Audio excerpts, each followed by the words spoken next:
நான் ஒன்று சொல்கிறேன். 69க்கு முன்னாடி வரைக்கும் பொதுச் செயலாளர் பதவி தான் வெயிட்டான பதவி. நீங்கள் அதிமுக எடுத்துக்கங்க, எந்த பதவி வெயிட்டு? பொதுச் செயலாளர். தலைவர் யார்?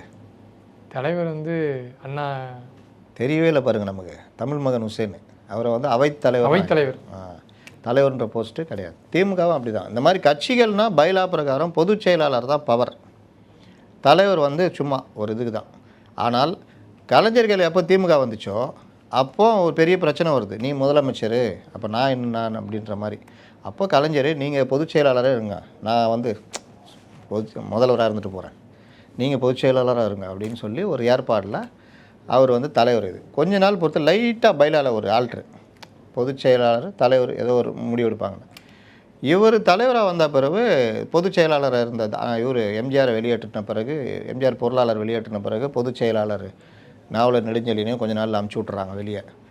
அண்ணாமலை படத்தில் நிழல்கள் ரவி வருவார், நான் கேட்டேன், என்னையும் தொத்தி விட்டாங்க. அந்த மாதிரி அவர் போய் அதிமுகவில் சேர்ந்துட்டார். அதுக்கு பிறகு அவர்களுக்கு ஏற்ற ஒருவரை இனமான பேராசிரியரை கொண்டு உட்கார வச்சாங்க.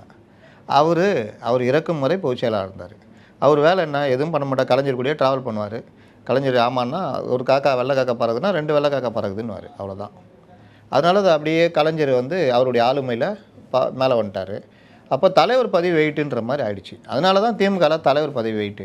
இவர் பொதுச் செயலாளர்ன்றது ஒன்றும் இல்லை. ஆனால் ஆக்சுவலாக பொதுச் செயலாளர் பதவி பைலா பிரகாரம் அதான் வெயிட்டு.